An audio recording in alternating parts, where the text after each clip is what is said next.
Good morning everyone, welcome to study with Aastha YouTube channel. यदि आप channel पर पहली बार विजिट किए हों तो चैनल को सब्सक्राइब ज़रूर कर लीजिए, साथ में बेल आइकन को प्रेस कर लीजिए ताकि हमारी सभी वीडियो के रेगुलर नोटिफिकेशन आपको मिलते रहें।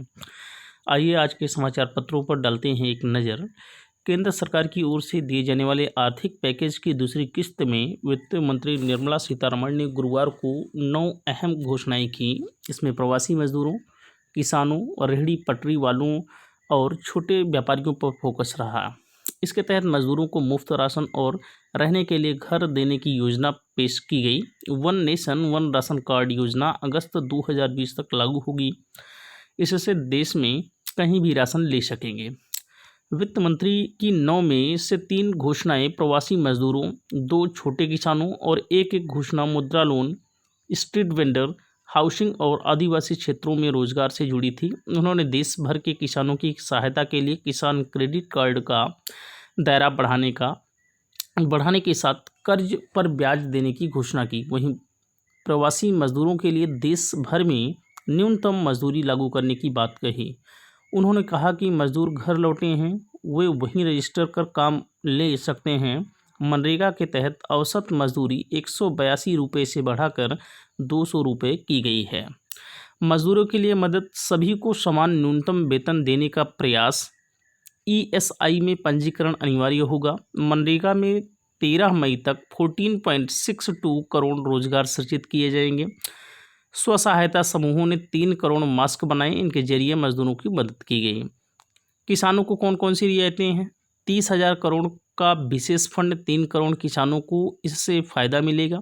रियायती दर पर 2 लाख करोड़ का कर्ज दिया जाएगा। छोटे किसानों के लिए कर्ज पर ब्याज में छूट की स्कीम 31 मई तक बढ़ा दी गई है। रेहड़ी वालों की क्या चिंताएं हैं? 10,000 रुपये की स्पेशल क्रेडिट सुविधा मिलेगी। मोबाइल और डिजिटल पेमेंट करने वालों को इनमें इनाम भी मिलेगा। मुद्रा शिशु कर्ज लेने वालों को समय पर कर्ज चुकाने पर ब्याज में 2% छूट मिलेगी। गरीबों को राशन कार्ड पोर्टेबिलिटी के तहत कार्ड धारक देश में कहीं भी राशन ले सकेगा। जिनके पास कार्ड नहीं, उन्हें भी 5 किलो अनाज मिलेगा।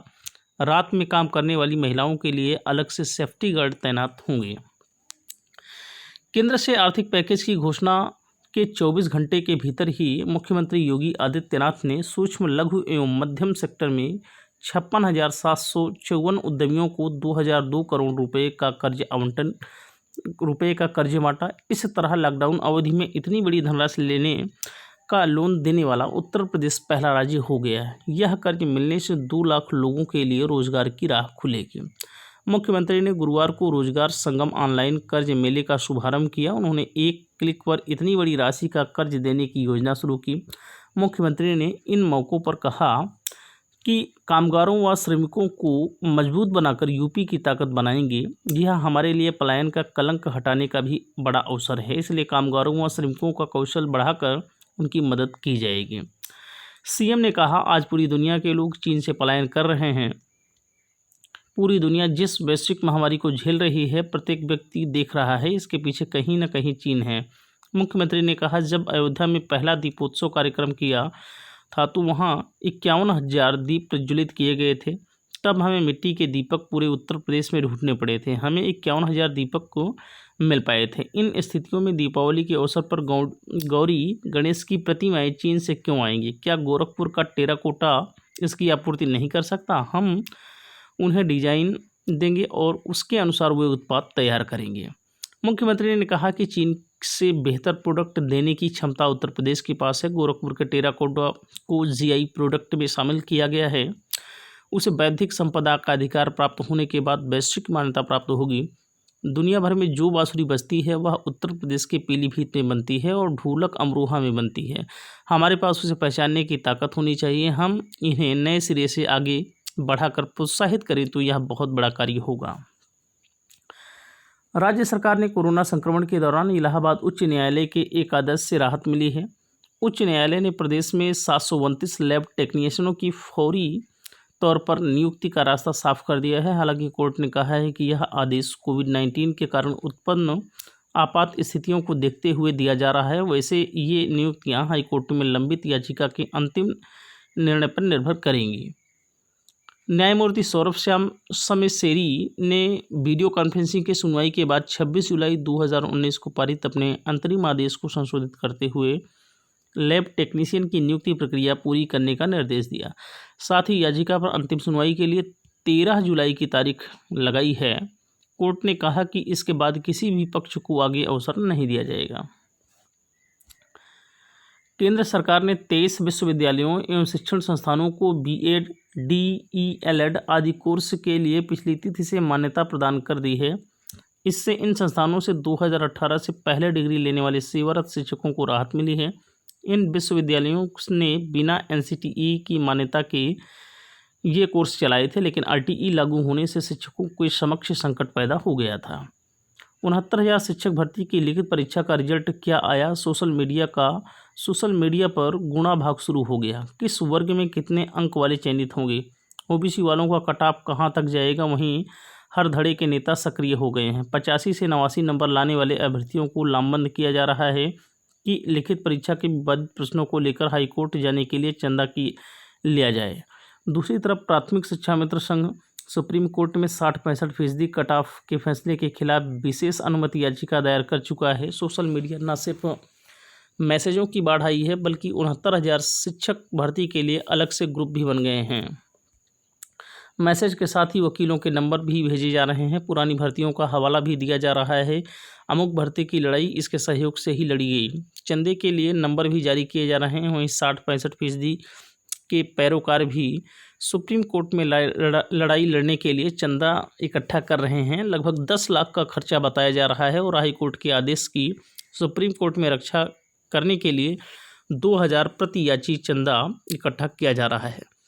अब क्या है आपत्तियां, इन पर डालते हैं नज़र। तो 68,500 शिक्षक भर्ती में चयनित हो चुके वे शिक्षक जिन्हें अपनी पसंद का जिला नहीं मिला था, वे भी इसमें चयनित हुए हैं।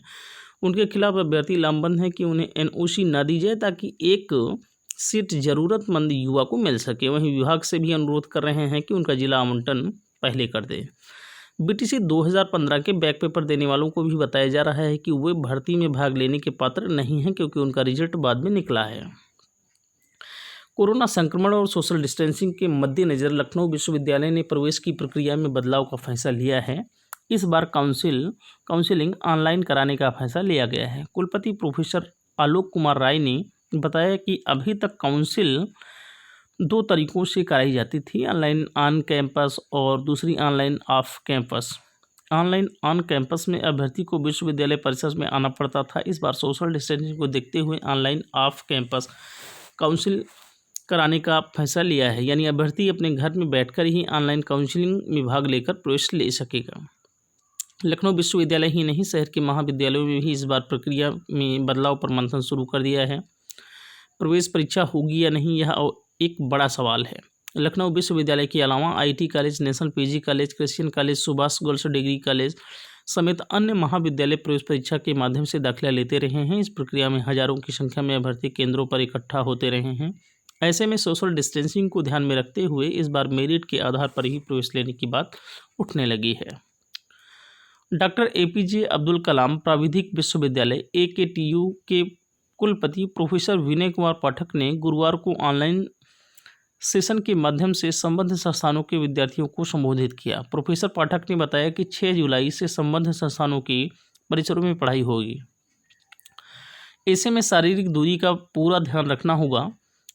परीक्षा नियंत्रक प्रोफेसर राजीव कुमार ने बताया कि अंतिम वर्ष के बीटेक, बी.फार्मा, बी.आर्क एवं अन्य पाठ्यक्रमों के विद्यार्थियों की क्लास 6 से 15 जुलाई के मध्य संचालित की जाएगी। इसी दौरान क्लास टेस्ट व प्रोजेक्ट आदि को पूरा करने का भी समय दिया जाएगा, जबकि 16 से 26 जुलाई के मध्य 3 पालियों में परीक्षाएं आयोजित की जाएंगी। प्रत्येक पाली 2 घंटे की होगी। प्रथम, द्वितीय और तृतीय वर्ष के विद्यालयों की क्लास 27, 28 और 29 जुलाई से प्रारंभ होगी, जो कि 21 अगस्त तक चलेगी। इनकी परीक्षाएं 22 अगस्त से 10 सितंबर के मध्य आयोजित की जाएंगी। विश्वविद्यालय के प्रति कुलपति प्रोफेसर विनीत कंसल ने बताया कि विद्यार्थियों को इंटर्नशिप की सभी सुविधा मुहैया कराई जाएगी। केंद्रीय माध्यमिक शिक्षा बोर्ड यानी CBSE ने इस वर्ष 9वीं और 11वीं की कक्षा में फेल हुए छात्रों के हित में एक अहम फैसला लिया है। सभी स्कूलों को उन छात्रों के लिए दोबारा परीक्षा कराने का निर्देश दिया है जो इस साल किसी विषय में फेल हो गए थे। CBSE के इस नोटिस को खुद मानव संसाधन विकास मंत्रालय रमेश पोखरियाल निशंक ने अपने ट्विटर अकाउंट पर साझा किया है। उन्होंने लिखा है कि CBSE की स्कूल कक्षा 9वीं व 11वीं में अनुत्तीर्ण छात्रों को एक और मौका दे। नोटिस में कहा गया है कि 9वीं और 11वीं कक्षाओं में फेल होने वाले छात्रों को एक बार फिर परीक्षा देकर पास होने का मौका दिया जाएगा। यह परीक्षा स्कूल में ही ली जाएगी। वहीं यह सुविधा उन सभी छात्रों के लिए होगी जिनकी परीक्षाएं हो चुकी हैं और रिजल्ट जारी हो गए हैं या उनकी परीक्षाएं पूरी नहीं हुई हैं। बोर्ड ने स्पष्ट किया है कि वर्तमान के नाजुक हालातों को देखते हुए परीक्षा में पास होने का एक और मौका सिर्फ इसी साल दिया जाएगा। आगे इसको जारी नहीं रखा जाएगा। बोर्ड के मुताबिक सभी CBSE से संबद्ध स्कूल ऑनलाइन, ऑफलाइन या इनोवेटिव परीक्षा करा सकते हैं और छात्रों के परफॉर्मेंस के आधार पर उनको अगली कक्षा में प्रमोट कर सकते हैं। राष्ट्रीय मुक्त विश्वविद्यालय शिक्षा संस्थान NIOS का 18 महीने का DLED कोर्स अब शिक्षकों की भर्ती में मान्य होगा। मानव संसाधन विकास मंत्री रमेश पोखरियाल निशंक ने गुरुवार को शिक्षकों के साथ चर्चा में लंबे समय से चले आ रहे इस विवाद का पटाक्षेप कर दिया। साथ ही कहा है कि कोर्ट के आदेश का सम्मान होगा। NCTE यानी राष्ट्रीय अध्यापक शिक्षा परिषद को इसे लेकर निर्देश दे दिए गए हैं। वहीं मंत्रालय के इस फैसले ने इस कोर्स को करने वाले देश भर के करीब 15 लाख शिक्षकों को भी बड़ी राहत दी है। अब वे आगे इस कोर्स के आधार पर शिक्षकों की भर्ती परीक्षा में शामिल हो सकेंगे। 18 महीने के इस DLED कोर्स को लेकर विवाद की शुरुआत उस समय हुई जब बिहार सरकार की ओर से निकाली गई शिक्षकों की भर्ती में NIOS से इस कोर्स को करने वाले निजी स्कूलों के शिक्षकों में भी आवेदन किया था। लॉकडाउन में स्कूल कॉलेजों के बंद होने के बाद भी छात्रों को घर बैठे ऑनलाइन पढ़ाने में जुटे शिक्षकों की मानव संसाधन विकास मंत्री रमेश पोखरियाल निशंक ने जमकर तारीफ की। साथ ही उन्हें भी डॉक्टर और पुलिस वालों की तरह कोरोना संकट काल में फ्रंट लाइन का कार्यकर्ता बताया। वहीं उत्तर पुस्तिकाओं के मूल्यांकन कार्य में लगे शिक्षकों को राहत देते हुए उन्होंने ऑनलाइन क्लास और प्रतिदिन की रिपोर्टिंग जैसे कार्यों से मुक्त रखने के निर्देश दिए। अभिभावक छात्रों के बाद केंद्रीय मंत्री निशंक गुरुवार को शिक्षकों से भी ऑनलाइन चर्चा कर रहे थे। इस दौरान शिक्षकों की ओर से उठाई गई कई समस्याओं का तुरंत ही समाधान कर दिया गया। इससे मूल्यांकन कार्य में लगाए गए शिक्षकों की भी एक समस्या थी जिन्हें मूल्यांकन के साथ ऑनलाइन क्लास और प्रतिदिन की रिपोर्टिंग जैसे कार्यों से भी जोड़कर रखा गया था। निशंक ने इस दौरान UGC नेट से जुड़ी परीक्षाओं तारीखों को लेकर किए गए सवालों का जवाब देते हुए कहा कि वे इसे लेकर काम कर रहे हैं। जल्द ही इनकी तारीखों का ऐलान कर दिया जाएगा। फिलहाल ये परीक्षाएं आमतौर पर जून में होती रही हैं। उन्होंने इस दौरान शिक्षकों से शोध कार्यों को जारी रखने का भी सुझाव दिया। साथ ही बताया कि शिक्षकों को ऑनलाइन शिक्षा से जुड़ा प्रशिक्षण देने का काम भी शुरू कर दिया गया है। यदि हमारा आज का सेशन पसंद आया हो तो वीडियो को लाइक करें, कमेंट करें और शेयर करें। साथ ही स्टडी विद आस्था के इस YouTube चैनल को सब्सक्राइब ज़रूर करें। Thank you so much. शुक्रिया, धन्यवाद। Have a